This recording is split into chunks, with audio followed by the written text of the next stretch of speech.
Bismillahirrahmanirrahim. Assalamualaikum warahmatullahi wabarakatuh. Innal hamdalillah nahmaduhu wa nasta'inuhu wa nastaghfiruh wa na'udzu billahi min shururi anfusina wa sayyiati a'malina. Man yahdihillahu fala mudilla lahu wa man yudlil fala hadiya lahu. Wa asyhadu an la ilaha illallah wahdahu la syarika lah wa asyhadu anna Muhammadan abduhu wa rasuluhu salawatu rabbi wa salamuhu alaihi wa ala sairi nabiyyin wa ala ali kullin wa ala sairi salihin, amma ba'd. Para jemaah sekalian, rahimani Allah wa iyyakum.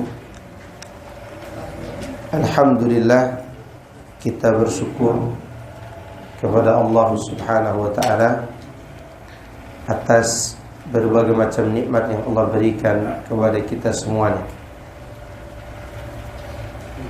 Dan nikmat Allah yang paling agung adalah nikmat tauhid, nikmat mengesahkan Allah di dalam beribadah. Karena nikmat tersebut adalah merupakan nikmat yang memerdekakan kita dari perbudakan makhluk dan perbudakan syaitan. Pada hakikatnya orang yang berbuat syirik kepada Allah, mereka adalah para budak syaitan. Oleh karena itu Allah mengatakan dalam surah Yasin, Alam a'had ilaikum ya bani Adam alla ta'budu syaitan innahu lakum aduwwun mubin wa an i'buduni hadza siratum mustaqim. Bukankah aku telah mengambil janji dari kalian wahai anak keturunan Adam, agar jangan kalian menyembah syaitan. Sesungguhnya dia musuh yang nyata bagi kalian. Dan beribadalah hanya kepadaku, inilah jalan yang lurus. Jadi orang yang berbuat syirik berarti dia memperbudak dirinya di hadapan siapa? Syaitan. Semoga Allah menyelamatkan kita dari perbudakan tersebut. Nah, insyaallah malam hari ini kita akan melanjutkan pembahasan dari kitab Fawaidul Fawaid. Pembahasan kita masuk pada pasal ke-7 mengenai ma'rifatullah baina imanil muwahhidin dan imanil musyrikin. Dan insyaallah kita lanjut pada bab yang pasal ke-8, yaitu pasal perbedaan manusia dalam mentauhidkan Allah. Mengenai pasal yang ke-7 tentang ma'rifatullah, antara ma'rifahnya orang-orang yang bertauhid dan orang-orang musyrikin. Secara umum, ma'rifatullah itu ada dua macam. Ma'rifatullah ada berapa macam? Dua macam. Yang pertama, ma'rifatu iqrarin, mengenal Allah hanya sebatas pengakuan. Kira-kira orang musyrik mengenal juga enggak dalam bab yang ini? Mengenal. Orang berdosa juga iya. Berarti mengenal Allah pada maqam yang ini, seperti dikatakan Ibnu Qayyim dalam kitab ini, yashtariku fiha an-nasu al-barru wal-fajiru wal-muti'u wal-'asi. Semua manusia ikut serta di dalam mengenal Allah dengan makom yang pertama ini, macam yang pertama ini. Orang baik maupun orang buruk, taat maupun pelaku dosa, semua mengenal Allah. Tapi sebatas apa? Pengakuan. Coba antum tanya ke orang-orang yang tidak sholat, mereka tahu nggak punya Tuhan? Ada Tuhan? Tahu. Berarti mereka mengenal. Mereka tahu nggak bahwa diri mereka diciptakan Allah? Tahu. Yang beri rezeki siapa? Allah. Bahkan seringkali mereka katakan, ya serahkan saja kepada yang di atas, Pak. Gitu kan? Itu menunjukkan mereka mengenal Allah. Tapi ditanya sholat enggak? Enggak. Berarti itu sebatas apa? Pengakuan. Jenis kedua mengenal Allah, ma'rifatun tujibul haya'a wal mahabbata lahu wa ta'alluqal qalbi bihi wa syauqa ila liqa'ihi wa khasyatahu wal inabata ilaihi wal firara minal khalqi ilaihi. Yang kedua adalah mengenal Allah yang mengharuskan seseorang malu kepada Allah. Jadi kalau ada orang mengenal Allah, dia malu berbuat maksiat, malu melakukan pelanggaran, nah berarti dia sudah mulai masuk di makom yang kedua. Karena itu tujuannya. Tujuan mengenal Allah itu agar kita apa? Malu. Sehingga kita akan mampu melakukan seperti yang dilakukan oleh umat-umat terdahulu dengan tingkatan-tingkatan yang berbeda-beda, tapi cirinya hampir sama.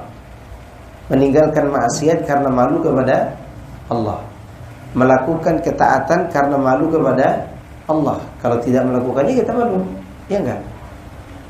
Lihat Nabi Yusuf, dia tinggalkan zina karena apa? Malu kepada Allah, bukan karena takut kepada penguasa. Wong pintunya ditutup semua, ya enggak? Itu pertama.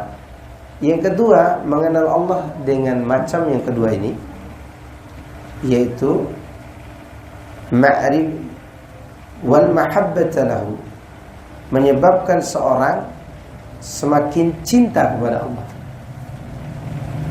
Nah, ini yang harus ditumbuhkan. Ingat ikhwan, cinta kepada Allah adalah merupakan ruh kehidupan. Bahkan dia bagian dari kelezatan ruh itu sendiri. Cinta kepada Allah akan buat hati kita atau ruh kita merasa nikmat, karena dia adalah ruh kehidupan. Dia adalah mata air kehidupan, bahkan dia bagian besar dari rahasia kehidupan. Cinta kepada siapa? Kepada Allah. Kalau seorang tidak jatuh cinta kepada Allah, maka dunia ini gelap baginya, dan dia hidup lebih buruk dari binatang ternak. Lebih buruk dari apa? Binatang ternak. Kemudian setelah ma'rifah itu, selain cinta kepada Allah, hati seseorang akan selalu terikat dengan Allah, ya enggak? Kemudian dia akan selalu merasa rindu kepada siapa? Kepada Allah. Rindu. Kemudian dia akan takut kepada Allah. Dengan dua takut. Apa dua takut itu? Takut maksiat dan takut amal ditolak. Kemudian dia akan selalu kembali kepada Allah, dan dia akan meninggalkan makhluk demi menuju kepada Allah. Ini ma'rifah yang kita inginkan. Makom inilah yang dicari oleh para ahli ibadah dan orang-orang zuhud. Makom yang kedua ini. Dan orang-orang yang mengenal Allah dengan cara kedua ini, tingkatannya berbeda-beda dan banyak tingkatannya. Para nabi aja tidak sama antara Nabi Muhammad SAW dengan nabi-nabi yang lain. tidak sama pengetahuan mereka tentang mengenal Allah dengan poin yang kedua ini.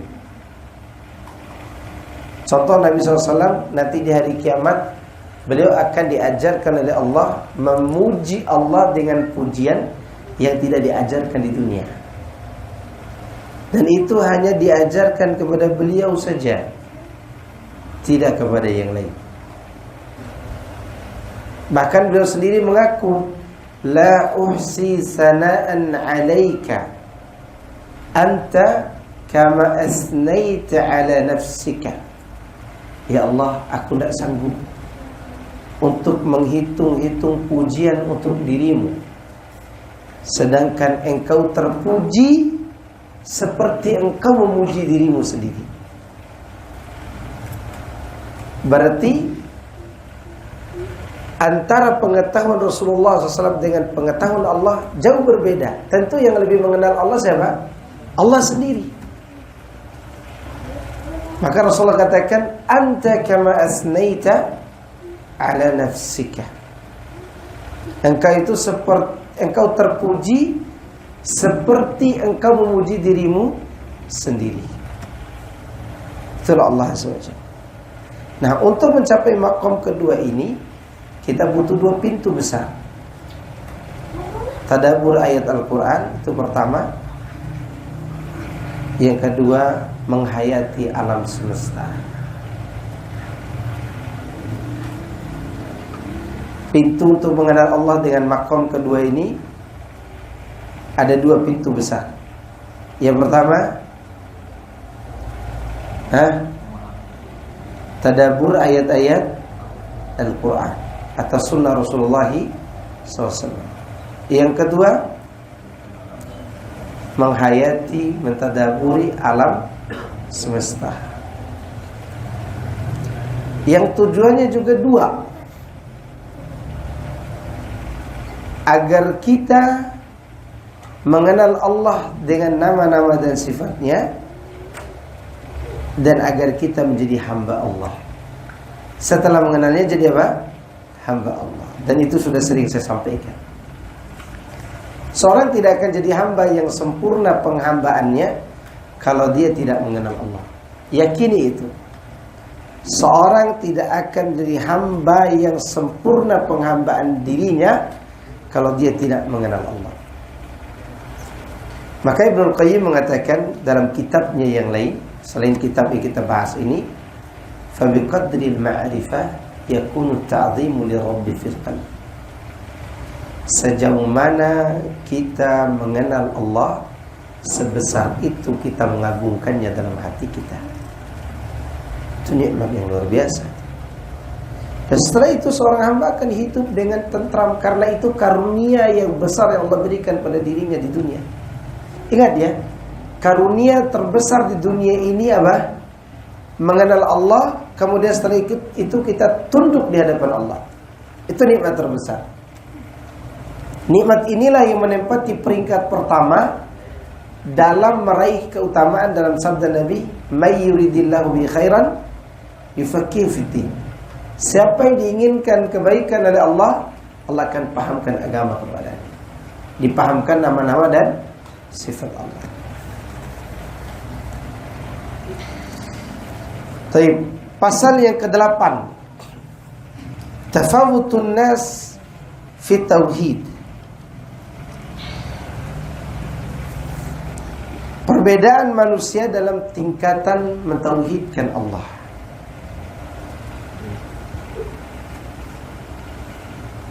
Kata beliau di sini, kata Ibnu Qayyim, at-tauhidu altafu syai'in wa anzahuhu wa anzafuhu wa asfahu.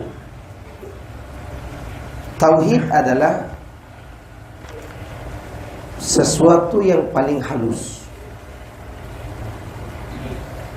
paling bersih, paling suci, dan paling jernih.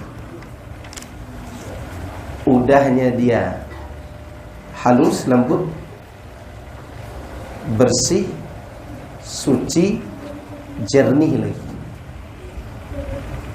Jika ada benda yang seperti itu bayangannya, ada kaca bening sekali kaca itu. Lalu antum taruh di depan angkot-angkot di pasar Parung nih, cermin itu, lewat debu, kelihatan nggak debunya? Kelihatan.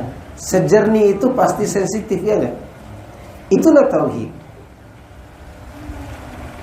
Maka kenapa orang-orang yang berbuat syirik tidak merasakan pedihnya dosa dan seterusnya? Karena hati mereka seperti cermin yang kotor, baju yang kotor, udah biasa dengan kotoran. Sedangkan hati orang yang mentauhidkan Allah, hati mereka bersih dan suci. Sehingga ketika datang satu dosa, itu sensitif tuh dosa itu. Coba antum yang udah ngaji, lihat istri antum keluar jemur pakaian nggak pakai kaos kaki, itu di hati itu sudah tek gitu, nggak dibuat-buat tuh. Kenapa? Karena itu dosa. Apa? Dosa. Itu baru lihat istri, belum kita yang melakukan tuh. Ya enggak? Jadi dosa itu terasa di hati itu.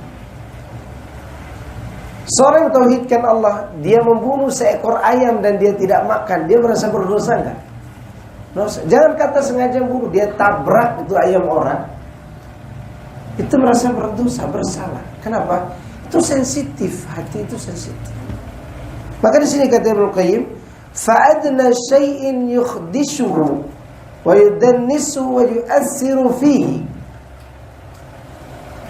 Maka benda noda sedikit saja dapat menodainya, membekas padanya, dan bahkan bisa merasukinya. Saking apa? Jernihnya tauhid itu. Atau lebur bersamanya. Maka dia itu diibaratkan seperti baju yang sangat putih. Nah itu kalau punya baju yang putih sekali, putih polos tuh, ya, antum kasih tinta hitam, mana yang antum perhatikan? Putihnya atau tintanya? Tintanya. Maka hati-hati antum yang mengaji, kita semua yang mengaji, jadi pusat perhatian orang. Kita ini tidak boleh berbuat salah. Apalagi ustadz kayak saya, nggak bisa. Kalau satu kesalahan saya akan selalu dilihat orang, atau ustadz yang mengisi kajian, satu kesalahannya akan selalu dilihat orang. Seperti baju putih yang terkena tinta hitam, orang lihat tinta hitam atau lihat putihnya? Hitam. Coba ada baju hitam dikasih tinta putih, ya dilihat apa? Putihnya. Seperti itulah pelaku dosa kalau sholatnya sekali seumur hidup. Yang orang ingat sholatnya, bukan maksiatnya. Paham nggak? Tapi kalau orang mentauhidkan Allah, yang diingat orang apa? Salahnya. Kalau tidak beradab sedikit, kita akan selalu melihat salahnya. Iya nggak? Kenapa? Karena itulah tauhid. Belajar tauhid seperti itu. Maka jangan baperan juga kita. Karena di kampung kita dilihat orang, kok orang ini selalu lihat salah saya. Kayak karena antum tuh banyak benarnya. Paham nggak? Baju putih itu banyak putihnya apa satu tintanya? Putihnya. Dan kita tuh bagi orang tidak boleh berbuat salah. Faham gak ini? Baik. Makanya sedikit saja kesalahan membekas padanya. Wa yu'athir fi adna asar. Sedikit aja bekas membekas padanya. Sedikit aja noda membekas padanya. Atau dia seperti kalmir'ati safiyati jiddan, seperti kaca cermin yang sangat-sangat jernih. Adna syai'in yu'assiru fiha. Cermin itu bisa dikotori oleh sedikit benda yang kotor. Kayak tadi saya ibaratkan, antum taruh cermin yang begitu jernih di pangkalan angkot, begitu lewat motor, karena percikan air sedikit aja, berbekas nggak di kaca itu? Bekas. Itu tauhid. Maka orang yang bertauhid kalau dia berdosa dan pedih dosa itu tanda tauhidnya benar. Tapi kalau dosa itu tidak ada rasa, itu kayaknya hatinya stroke sebelah. Karena hanya hati, sesuatu yang mati, yang tidak merasakan kepedihan. Ya. Dosa itu pedih buat hati kita. Lihat, walihada, oleh karena itu, tusawwisuhu al-lahdhatu wal-lafdhatu wasyahwatu al-khafiyah. Oleh karena itu, hati yang mentauhidkan Allah dapat dinodai oleh kesempatan, ya, dosa selayang pandang. Tahu dosa selayang pandang? Contohnya, antum jalan di jalan nih, yang sering antum lihat setiap hari, wanita di jalan atau istri antum? Jawab. Istri antum yang sering antum lihat. Yang paling lama antum lihat istri antum, ya enggak? Itu di jalan itu selayang pandang tuh. Baik rambutnya pirang, ungu, hijau, biru, itu selayang pandang. Begitu lewat, dilihat gak itu? Itu namanya lahdhah. Lihat selayang pandang. Waktu dilihat itu ada keinginan, tapi begitu lewat, dibiarkan gitu, hilang apa masih membekas? Hilang. Itu kalau tidak dinikmati. Kalau dinikmati, istahkama, dia akan menguat. Faham dinikmati? Dia lihat rambut pirang, ditengok dulu 2-3 jam ditengoknya, terus lihat gang mana dimasuk diikutin, berarti udah membekas, udah menodai. Kalau dia hanya selayang pandang, seperti debu yang kena cermin tadi, diusap pakai bulu ayam tuh apa namanya? Hah? Kamoceng. Ya, diusap, gampang kan? Gampang. Tapi kalau cermin itu dibiarkan terus di situ, datang hujan kena ini, datang itu kena, akhirnya berlumut. Bisa nggak dikemoceng lagi? Nggak bisa. Kalau dipakai sabun ekonomi, bisa rusak dengan cerminnya. Paham nggak? Ini lahdhah ini, selayang pandang ini segera dibuang. Ya, dan ini dosa tidak mungkin kita hindari di jalan, kecuali kita melewatkan selayang pandang tadi. Atau al-lafdhatu, kalimat-kalimat yang keluar, atau syahwat yang terselubung. Tahu syahwat terselubung? Ada syahwat yang ya sekedar masuk keluar. Apa kata beliau? Fa in badara sahibuhu wa qala dzalika al-athar bididdihi, maka bekas itu akan segera hilang jika si pemiliknya, si sahibul, pemilik hati tadi, segera melepaskan diri darinya. Seperti saya contohkan tadi, antum lewat, kita semua lewat, entah pakai mobil, pakai motor, ini bukan rahasia lagi. Pasti ada yang tercium wangi di depan kita. Wangi parfum, mulai dari parfum apa saja sampai bau minyak nyong-nyong pun kita cium. Ya enggak? Itu kalau kita nikmati, kemudian diikuti, berarti sudah apa? Membekas. Kalau kita lewatin, berarti kita segera melepas diri. Jelas gak? Maka pada saat itu pemiliknya akan terlepas dari bekas dosa tadi. Wa illa, kalau tidak demikian, istahkama wa sara tiba'an yata'assaru alaihi qal'uhu. Kalau tidak segera ditinggalkan, ya, maka dosa itu akan menguat dan jadi tabiat. Kalau sudah seperti itu, maka sulit untuk dilepaskan. Kecanduan khamar, kecanduan narkoba, kecanduan zina, ya enggak? Kecanduan alat-alat musik seperti para pemusik itu, ya. Sebagiannya bukan tidak baca hadis itu, cuma mereka sembunyikan hadisnya. Tapi kenapa? Karena sudah jadi tabiat dosa itu. Sudah jadi tabiat. Yata'assaru alaihi qal'uhu, kata Ibnu Qayyim. Sulit untuk melepaskan. Sulit.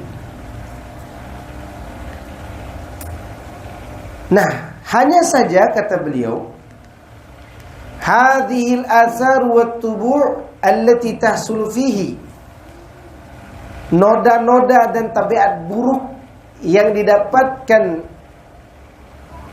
gara-gara dosa tadi berbeda-beda keadaannya. Di antaranya kata beliau, ada yang cepat didapatkan, cepat juga hilangnya. Tadi sudah saya contohkan, setiap hari kita cepat ketemu itu kan. Keluar antum ke kantor mau isi kajiannya, Ustaz lewatin itu semua, ya enggak? Lewatin. Tapi cepat hilangnya. Ya enggak? Yang dosa selayang pandang tadi, cepat datangnya, cepat hilangnya. Dan ini dimaafkan oleh Allah. Bahkan disebut dalam beberapa pembagian keinginan dan niat, itu disebut dengan khatir. Tahu khatir? Niat selayang pandang. Yang itu yang dimaksud dalam firman Allah, la yukallifullahu nafsan illa wus'aha. Yang ini tidak bisa dihindari oleh manusia, pasti ada. Karena dia segera menghilangkannya. Ada juga yang yakunu sari'al husul bati'az zawal. Ada yang cepat didapatnya, lambat hilangnya. Contoh apa? Cepat dapatnya, lambat hilangnya. Kenalan di media sosial. Udahlah kenalan sekali, kemudian dinikmati terus itu, pacaran. Hilang gak dia? Enggak hilang. Itu berbahaya tuh.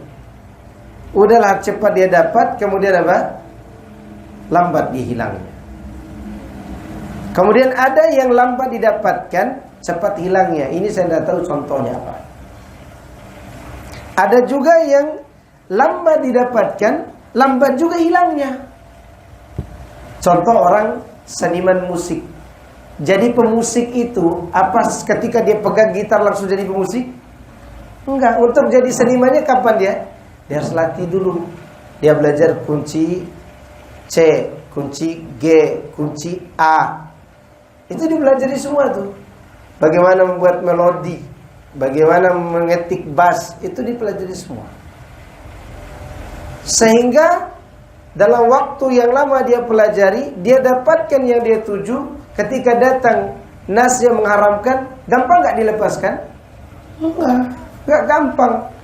Itu seni yang dicari. Yang maksiat yang ada seninya sulit untuk ditinggalkan. Ya, sulit untuk ditinggalkan. Ini jenis dosa yang menimpa hati kita. Maka oleh karenanya kalau kita melewati maksiat, melewati dosa, segera lupakan saja. Bahkan nanti kata Ibnu Qayyim, itu akan dihapus oleh Allah dengan kebaikan-kebaikan kita. Ya. Tauhid dan dosa. Keterkaitan antara tauhid dan dosa. Secara umum, karena ini sudah saya baca, saya ringkas dulu. Tauhid itu, ya, hati kita ini ibarat ember. Ibarat apa? Bejana besar. Bejana besar. Kemudian tauhid itu ibarat air yang kita isi, air bersih. Semua orang punya hati atau punya ember tadi. Kita dengan pelaku maksiat di bawah, yang ada di lagi minum khamr kayak lagi apa di sekitar jalan raya ini, sama-sama punya ember gak? Punya hati gak? Punya. Nah, yang beda adalah isinya. Jika bejana ini diisi air yang jernih yang banyak, lalu masuk najis, berpengaruh gak najisnya? Enggak, karena apa? Terlalu banyak airnya. Lalu dosa yang sama ini masuk ke bejana yang tidak ada airnya, atau airnya sedikit, kira-kira membekas enggak pada bejana tadi? Membekas, minimal bau. atau terlihat bercaknya seperti Pulau Dewata misalnya, Pulau Bali, kan jatuh najis tuh, tek, bercak di situ karena tidak ada isi air ya kan. Seperti itulah hati yang kosong dari tauhid. Dosa yang kecil aja itu bisa betul-betul mengotorinya. Paham kah sampai sini? Oke, kalau begitu saya bacakan perkataan Ibnu Qayyim. Walakin minan nasi man yakunu tauhiduhu kabiran 'aziman yanghamiru fihi katsirun min tilkal athar wa yastahilu fihi bimanzilatil ma'il katsir alladhi yukhalituhu adna najasatin aw wasakhin. Kata beliau, di antara manusia ada yang tauhidnya besar sehingga karena banyaknya tauhid tersebut, noda dosa yang masuk ke dalamnya melebur begitu saja, tidak membekas. Dan dia seperti kedudukan air yang banyak terkena najis yang sedikit, sehingga tidak berpengaruh najis itu. Lalu beliau katakan, fayaghtarru bihi sahibu tauhidil ladzi huwa dunahu. Namun orang yang tauhidnya lebih rendah daripada ini, dengan dosa yang sama, dosa itu akan membekas pada orang tersebut. Faham gak? Sekarang apa contoh dosa yang sama dilihat semua oleh yang taat maupun yang maksiat saat ini? Pandangan mata di jalan waktu bawa kendaraan, iya gak? Iya atau tidak? Iya. Tapi orang yang melihat dosa di jalan ini, ada yang tauhidnya lebih besar, ada yang tauhidnya kecil. Yang punya tauhid yang begitu besar dan dia mengenal Allah, takut kepada Allah, maka dia akan segera meleburkan dosa itu dengan apa? Dengan kebaikan-kebaikannya. Sedangkan mereka yang tidak mentauhidkan Allah, dia nikmatin aja. Ya, bencong yang giginya mancung aja dinikmati, apalagi yang aww yang cantik. Itu menunjukkan bahwa mereka punya hati yang berbeda. Maka di sini judulnya perbedaan manusia dalam mentauhidkan Allah. Terlihat pada apa? Sikap kita terhadap dosa.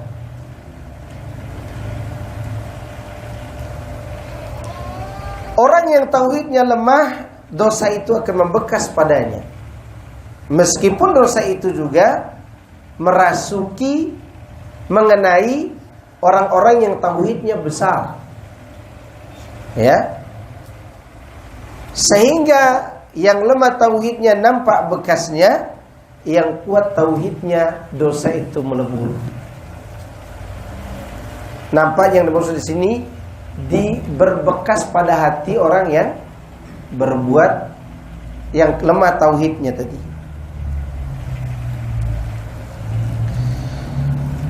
Karena suatu tempat yang begitu jernih, kalau ada sesuatu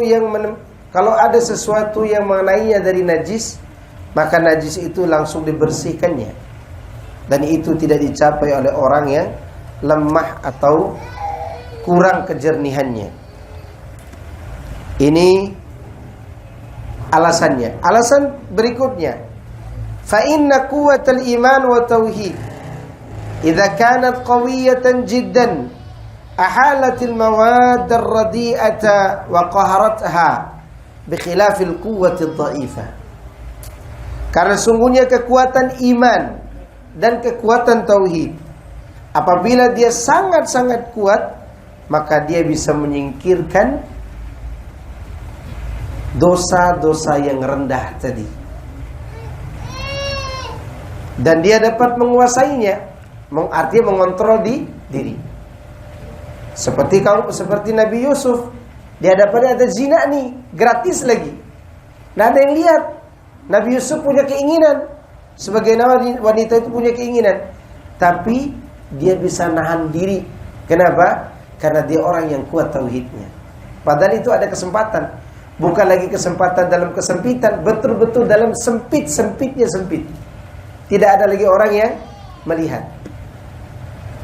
Tak ada CCTV, bahkan seekor semut mungkin tidak ikut menyaksikan.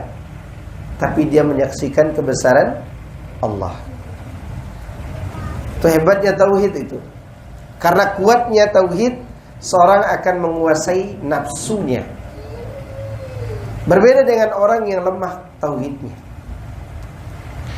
Kemudian alasan berikutnya, orang yang kuat tauhidnya, kalau dia banyak kebaikannya, artinya perbuatan baik banyak dia lakukan, sehingga kebaikan-kebaikan itu bisa menghapus keburukan. Ya, kata Ibnu Qayyim di sini, fa inna sahibal mahasinil katsiratil ghamirati lisayyi'at la yusamahu bima la yusamahu bihi man ata misla tilka sayyi'at. Karena sungguhnya orang yang memiliki banyak kebaikan, yang kebaikan itu meleburkan kesalahan-kesalahannya, betul-betul gampang untuk dimaafkan. Dimaafkan oleh siapa? Oleh Allah. Karena banyaknya kebaikan. Oleh karena itu, orang yang bertauhid bukan berarti terbebas dari dosa, tapi banyaknya kebaikan dia bisa mengalahkan apa? Keburukannya. Itu isyarat dari Nabi SAW. Watbi sayyi'atal hasanata tamhuha. Ikutkan perbuatan burukmu dengan perbuatan baik, niscaya kebaikan akan menghapus keburukan. Tapi standar kebaikan itu apa? Ikhlas dan mengikuti sunnah. Kembali lagi pada tauhid dan sunnah.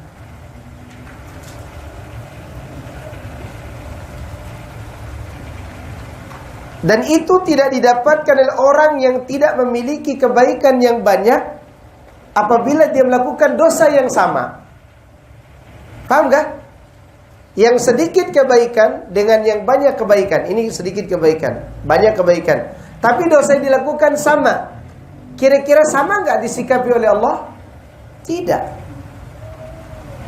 Seperti perkataan seorang penyair, idzal habibu ata bi dzambin wahidin ja'at mahasinuhu bi alfi syafi'i. Ini syair bagus nih, dihafal. Jika seorang idzal habib, jika seorang kekasih melakukan satu dosa, maka kebaikan-kebaikannya akan datang membawa 1000 pembela. Paham?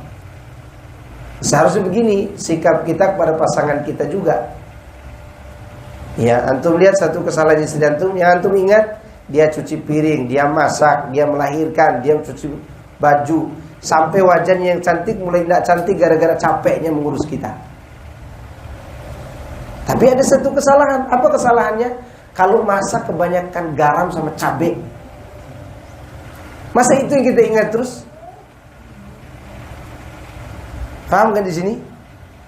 Kalau kita ketemu begitu, ingat syair ini. Idzal habibu ata bi dzambin wahidin ja'at mahasinuhu bi alfi syafi'i. Jika seorang kekasih datang membawa satu dosa, maka kebaikan-kebaikan yang banyak akan datang membawa 1000 pembela. Gitu Allah menyikapi kita. Dan gitu juga kita menyikapi orang lain yang banyak kebaikannya. Entah dia pasangan kita, ustadz kita, murid kita, anak kita, atau siapapun yang banyak kebaikannya. Demikian juga ibu-ibu menyikapi suaminya.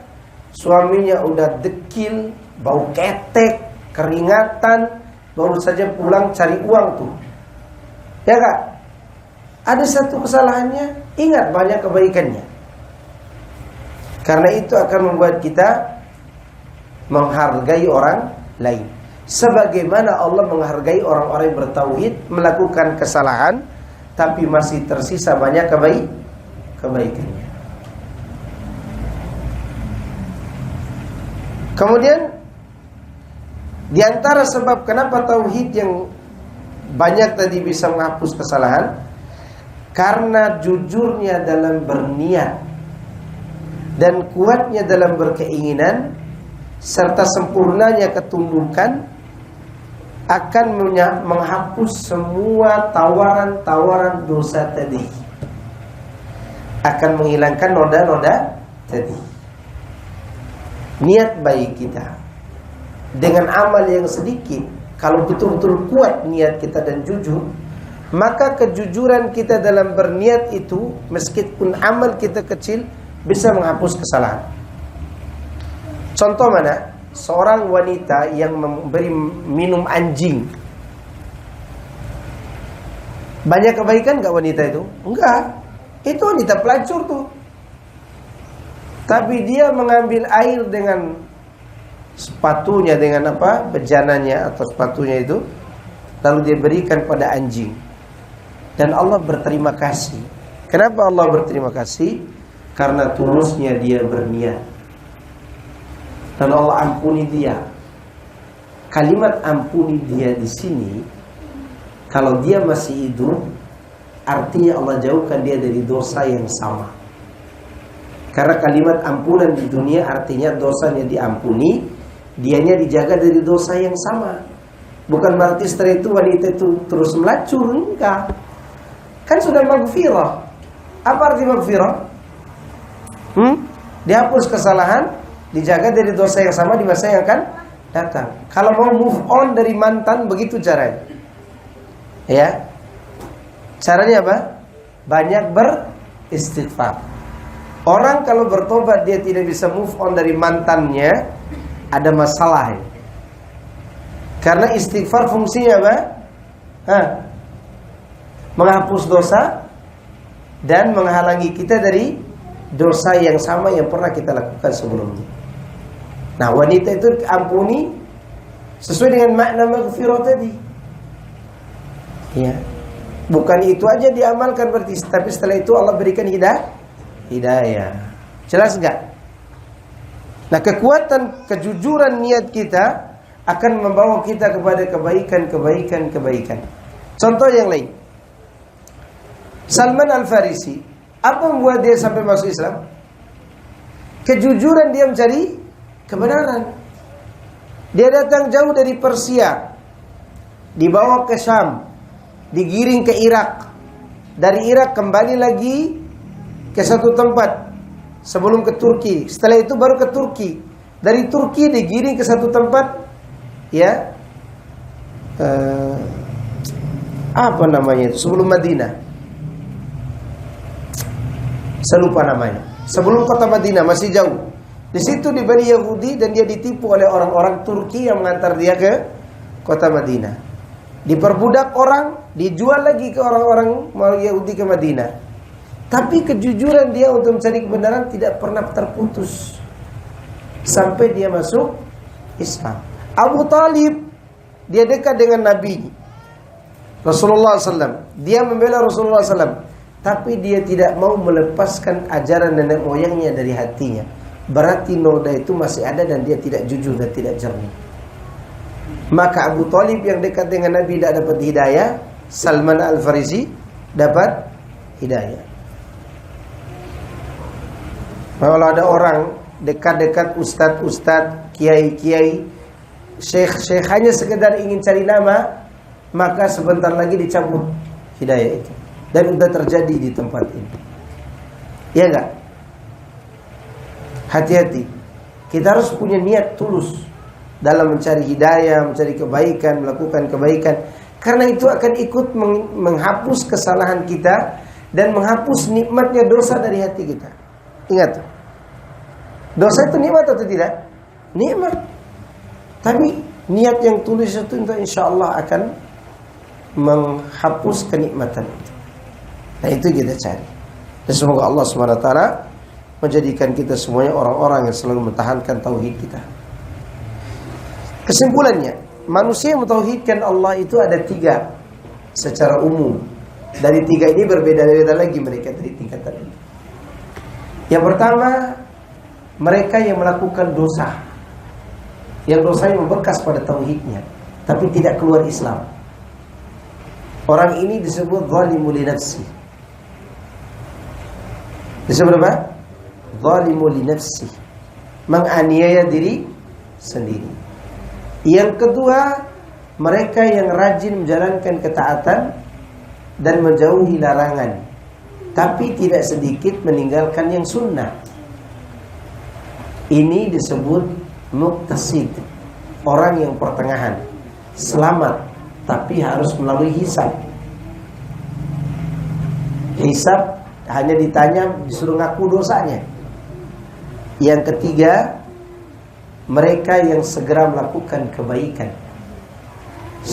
Wajib, sunnah mereka kerjakan, haram, makruh mereka tinggalkan. Ini masuk surga tidak melalui hisab dan adab.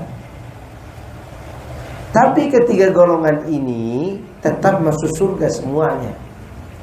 Hanya saja ada yang duluan, ada yang pertengahan, ada yang belakangan. Yang belakangan ini lewat sirat dengan lama, atau jatuh ke neraka dulu baru keluar, atau dia selamat dari sirat masih ada utang kepada orang lain, dilempar lagi ke neraka, tapi tidak kekal. Maka semuanya akan masuk surga. Nah, amal mereka inilah yang menentukan tingkatan-tingkatan mereka di mana? Di surga. Udah jelas nih? Inilah tingkatan orang-orang yang bertauhid kepada Allah. Pembagian ini terdapat dalam surat Fatir ayat 32. Antum nanti cek surat Fatir ayat 32. Di mana Allah berfirman, "Tsumma awrathnal kitaba alladziina istafayna min ibadina. Faminhum zalimun li nafsi, wa minhum muqtasid, wa minhum sabiqun bil khairati bi idznillah. Dzalika huwal fadlul 'azim." Dzalika huwal fadlul kabir. Kata Allah, kemudian kami wariskan kitab ini, Al-Quran, kepada orang yang kami pilih. Orang yang kami pilih ini siapa? Umat Islam. Kata Allah, di antara mereka ada yang menzalimi diri sendiri, ada yang pertengahan tadi yang kita sebutkan tadi, dan ada yang segera melakukan kebaikan. Ya, dengan izin dari Allah. Itulah karunia Allah yang besar. Maka kita tidak boleh juga mengatakan kepada orang-orang yang berbuat maksiat pasti masuk neraka selama-lamanya, tidak boleh. Karena mereka masih bisa mendapat janji dari ayat ini, tapi harus dengan syarat mempertahankan tauhid dengan tingkatan-tingkatan tadi. Jelas? Tapi saya kira itu yang bisa Anda sampaikan. Semoga ini bermanfaat bagi anak dan antum semuanya. Jam berapa? Pas nih. Ada yang bertanya? Silakan.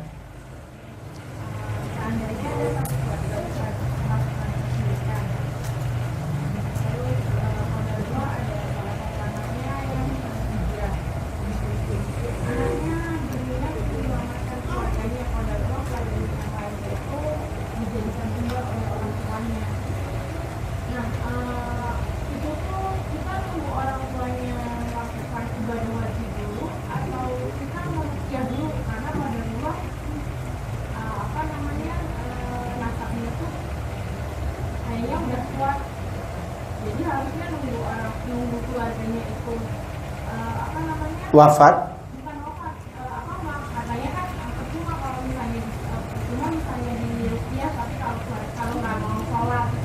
Oh, enggak sholat orang tuanya? Tidak, sholat tapi bukan jarang lagi sih, kayak kalau benar-benar karena rasa malu aja, karena rasa nggak enak sholat. Sedangkan si anak ini tidak bisa tinggal dengan orang tuanya, jadi nggak bisa benar-benar menyusul. Nah, gimana ya? Karena anaknya tinggalnya jauh. tapi barakallahu fikum. Mengenai anak-anak yang sudah mentauhidkan Allah dan menghadapi orang tua yang berbuat syirik, begitu kan pertanyaannya? Syiriknya sih kayaknya udah selesai. Cuman Tidak sholat. tidak sholat dan nasabnya masih ada, Ustaz. Apa itu nasab? Kayak di keturunannya gitu. Oh iya, saya tidak paham itu istilah orang sini ya. Jin keturunan itu nasab gitu ya. Jin nasab. Anda baru tahu itu. Udah dua Anda tahu istilah orang sini. Proyek bangkai dan jin nasab. Proyek bangkai itu bagi yang tahlilan, itu kan proyek tuh. Ya. Anda dapat dari orang sini tuh, Anda enggak buat-buat sendiri loh. Ya. Kedua, jin nasab. Maka diruqyah. Kalau tidak bisa diruqyah, dinasehati, karena menasehati juga bagian dari ruqyah. Bagian dari apa? Ruqyah. Nah, bagaimana keadaannya jauh tempat tinggal? Sekarang tidak ada kata jauh. Sekarang ada jauh di mata dekat di sinyal. Jauh di mata dekat apa? Sinyal. Bisa dengan WA, dengan kata-kata yang lembut, kata-kata yang bagus, supaya mereka meninggalkan apa? Kesyirikan atau mau mengerjakan sholat. Mengenai jin-jin itu juga tidak perlu juga terlalu banyak diruqyah kalau dia tidak mau diruqyah. Cukup memberikan kata-kata yang mengenai hatinya. Contoh Dimat Al-Azdi. Dimat Al-Azdi itu bukan lagi orang yang punya jin yang keturunan, bukan. Dia adalah tukang pengobatnya, dukunnya. Tahu dukun kan? Dukun kira-kira berteman sama siapa? Setan. Tidak mungkin berteman dengan Abu Muwaddah. Ya, temannya setan. Dukun. Nah, di mata Al-Azdi dukun. Begitu dia datang mendengar Rasulullah SAW, Rasulullah itu majnun. Majnun itu menurut orang Arab orang yang kerasukan jin. Namanya majnun. Diambil dari kata jin. Nah, yang kerasukan jin namanya majnun. Yang merasuki namanya jin. Yang dirasuki namanya majnun. Nah, Dimat Al-Azdi ini datang ingin meruqyah Nabi. Karena dia udah kenal Nabi sejak lama. Cuman dia dengar setelah Rasulullah diangkat sebagai Nabi, beliau dengar udah gila. Nah, datanglah Dimat. Ya Muhammad, benarkah keadaanmu seperti yang dibicarakan orang? Apa kata Nabi SAW?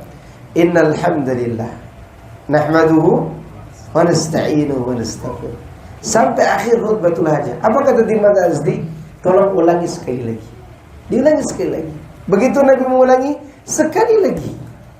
Setelah diulangi, ya Rasulullah, ya Muhammad, ini bukan perkataan orang gila, ini perkataan orang yang betul-betul jujur menerima wahyu. Maka aku mengucapkan asyhadu an la ilaha illallah wa asyhadu anna Muhammadar Rasulullah. Akhirnya siapa yang terkena keruqyah? Dimat Al-Azdi. Maka ada kata-kata buruk tentang anak tersebut oleh orang tuanya, tidak usah dibalas. Karena Rasulullah di sini tidak membalas. Apa Rasulullah katakan mana saya gila? Nggak ada, nggak. Nabi tidak katakan gitu kan. Tapi dia buktikan bahwa aku tidak gila, ini ucapanku. Innal hamdalillah. Masa orang gila ngomong begitu? Nggak ada. Ya, coba cari di Walimah YouTube di Indonesia ini. Nggak ada. Orang gila nggak bisa ngomong begitu. Jelas. Hadapi dengan ketulusan hati. Bawa kata-kata yang membuat dia percaya kepada kita bahwa kita ini pantas berbicara agama, yang insya Allah dengan itu lama-kelamaan dia akan tunduk. Dia akan apa? Tunduk. Semoga Allah berikan hidayah kepada orang tua orang tersebut. Cukup? Fadhil. Kalau kita baca itu alhamdulillah gitu. Berarti di dirinya ada jin. Kalau ada orang yang antipati dengan innal hamdalillah, di dirinya ada apa? Jin. Tenang aja. Karena kalimat itu kalau diterjemahkan tidak ada celah sedikit pun untuk kita dikatakan apa? Wahabi. Innal hamdalillah. Sesungguhnya segala puji yang sempurna hanya milik Allah. Itu ucapan siapa? Wahabi atau orang yang bersyukur? Orang bersyukur. Nahmaduhu, kita memujinya.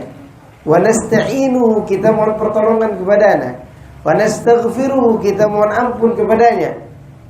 Wa na'udzu billahi min syururi anfusina, kita meminta perlindungan kepada Allah dari keburukan diri sendiri. Wa sayyiati a'malina, dari keburukan amal kita.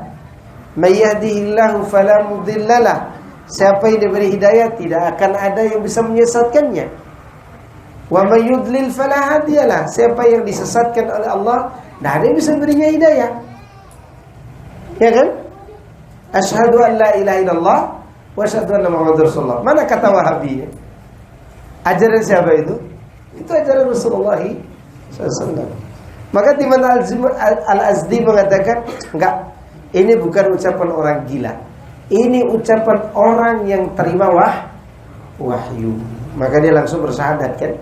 Orang kafir Quraisy semakin geger dengan itu. Dikasih tahu jangan dekati orang gila malah masuk Islam. Cukup? Lagi? Betul. Iya, asal antum jangan keluar musola ya. Saya belum pernah lihat kalau yang kita lihat kalau ada tamu meninggal dia mandi terus dulunya dulu dimandiin, habis dimandiin sebelum buka mandi semua orang itu. Kalau yang sebenarnya jadi seperti apa tindakan kalau dalam otak kita itu gimana tindakan? Gimana? Anda dah paham? Dah paham? Kalau jenazahnya Jenazah ya? Iya. Kalau yang sudah itu kan panah aja Ah iya iya. sampai dimandiin aja dimandiin Iya. itu lagi Dibacain lagi. baca itu ya Iya. ada berapa pokoknya rame lah gitu. Iya. Jadi kalau yang menurut kajian kita sih benar seperti apa? Taib, menurut sunnah bagaimana? Barakallahu fikum. Orang yang sudah meninggal dunia kata Nabi SAW, asri'u bil jenazah. Segeralah mengurus jenazah. Apa saja yang kita urus? Mandikan. Kemudian kafani. Kemudian sholatin. Kemudian dikuburkan. Itu harus segera tuh. Alasannya, kalau dia orang baik, berarti kita telah berbuat baik kepadanya, berjasa kepada mayit. Kenapa? Karena kita segera mengantar dia kepada kebaikannya. Kalau dia orang buruk, berarti kita telah melepaskan keburukan dari pundak kita. Itu yang disunahkan. Tidak ada baca keliling Yasin dulu, baca Quran dulu. Kan Quran bukan buat orang yang mati. Quran buat siapa? Orang yang hidup. Kecuali membacakan untuk memberi pahala kepadanya oleh pihak siapa? Si anak. Anak membacakan Al-Quran dan dia berharap pahala sampai kepada orang tuanya.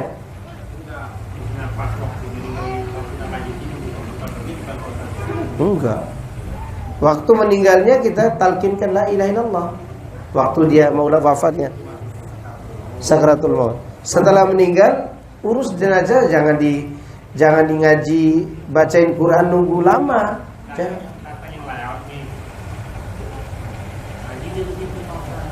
Nggak perlu, itu yang perlu. Kalau mau kirim pahala, mengikuti pendapat Imam Ahmad, nggak perlu datang ngaji ke situ. Ngaji di rumah kirim aja. Kalau mau mengikuti pendapat Imam Ahmad. Imam Ahmad berpendapat boleh orang lain ngirim bacaan Quran, tapi bukan ngumpul-ngumpul di rumah mayit. Ya, ke rumah mayit itu 3 hari takziah. Takziah itu tidak lama. Namanya takziah apa takziah? Berusaha menguatkan hati orang yang sedang terkena musibah. Ya bukan datang menyusahin mereka. Ngaji lama sekali. Yang ditunggu apa? Kresek. Kan proyek.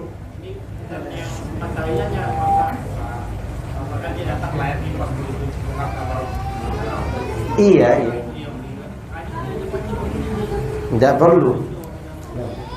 Yang benar adalah datang mendoakan kebaikan kepada untuk si mayit. Iya, fardu kifayahnya aja. Segera diurus jenazahnya. Tapi barakallahu fiik, cukup ya. Kasihan antum-antum yang udah ngantuk. Ya. Subhanakallahumma wa bihamdika asyhadu an la ilaha illa anta astaghfiruka wa atubu ilaik. Assalamualaikum warahmatullahi wabarakatuh.